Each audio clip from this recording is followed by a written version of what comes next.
have someone to tell them the truth about themselves. Like I don't think that it's cool that if your friend is a serial cheater, nobody in that friend circle is basically speaking up or letting him know, or calling him out on some of that, especially if he's married, as a family, and ducking out on some of his responsibilities and tricking off money. And you know what I'm saying? Like, it's like, who in your life can tell you about yourself? You know what I mean? Because we know that you're sharing the stories.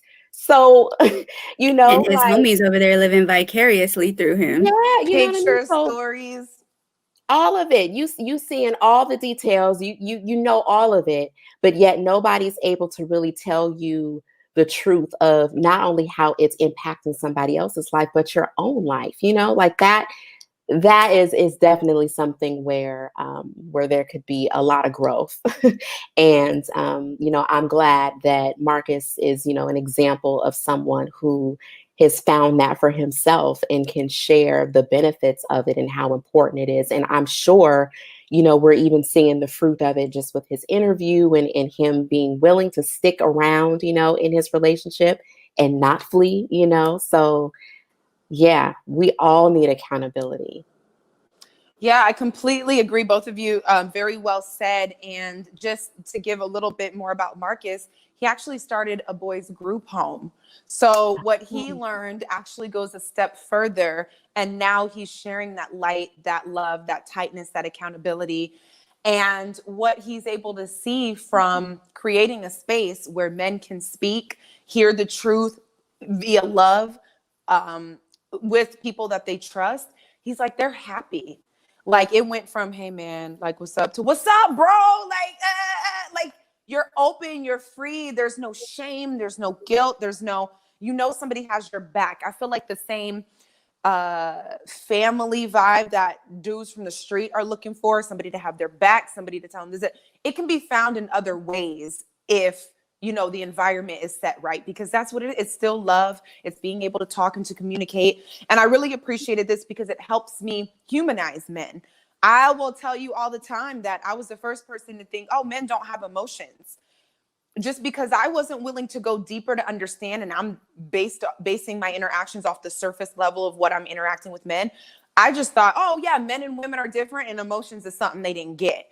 But we're all experiencing the human experience, and that's just not true. So it was very important to me to ask these questions to uncover what your emotions look like. Why are they so buried? How do we open things up so we have space to communicate? And this is something that we have to low key, like, give to men. Like you said earlier, Queen, Cookie, it's not like, these men are not at fault. It's not like there's not enough resources out here for them to get it together. But I just believe, coupled with understanding, we can get to a space where, all right, we're having the conversations now, because we need happy men. We can't have suppressed men and expect to have a thriving relationship. So I loved that. So that brings me to this question with y'all. When vetting a partner, should we include asking them if they have a brotherhood, an accountability group, where they feel safe to express themselves? Do you think that should now be on the table of, what do you like to eat and where did you grow up? So, I'm probably different than Keandra, because Keandra got a man. But I've definitely added some new questions to my roster, only because I've added some new things in my life. And so if I'm doing these things, you need to do these things.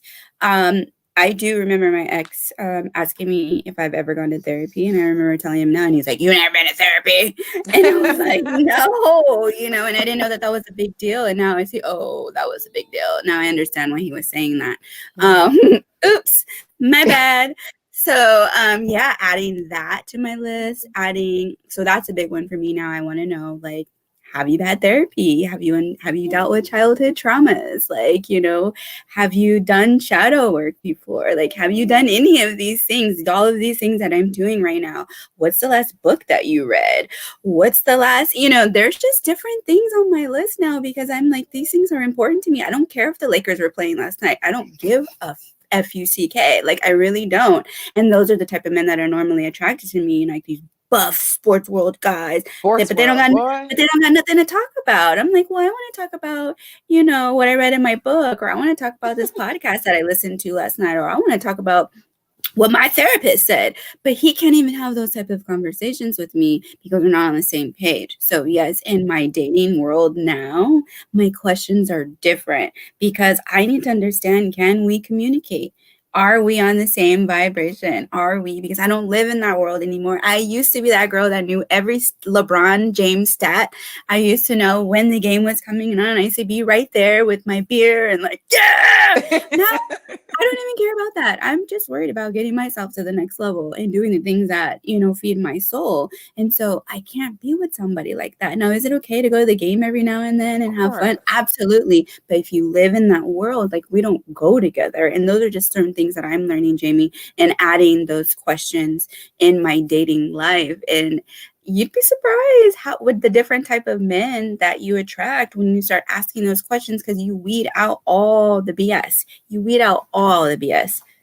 Oh, yeah. Oh, yeah. One of the questions that I actually asked of, the last couple of relationships that I was in and my current one was, who was their biggest influence, their biggest male influence in their upbringing, because, not because not, a lot of us didn't necessarily grow up with a father, in the home, or if we did, they may not have been our biological father. And, there's just a lot of fatherhood dynamics, especially within the Black community. Obviously, we're aware of that, but men learn through modeled behavior. And so at some point, and I do remember for sure that it was, in the last couple of relationships that I've been in, but I'm not really sure when it was that I, got the epiphany to even, include it in, the list of things to get to know, to understand this person. But it definitely is very telling, like what was basically the philosophy of the person that spoke the most in your life. Were they married? Did they believe in marriage? Did they have, a lot of children? Are they responsible? What is their work ethic? What do they believe about, respect and, just all of those things, just their integrity, and just even listening to those stories. I think those things can be so telling about, the man that you're dealing with, and even being able to hear the areas where there may even be some fatherhood wounds that can show up, in the relationship, as as it could for any of us. But I think those are definitely some very important questions, to ask. And I don't know if it comes, I wouldn't recommend it being first dates questions. So, right.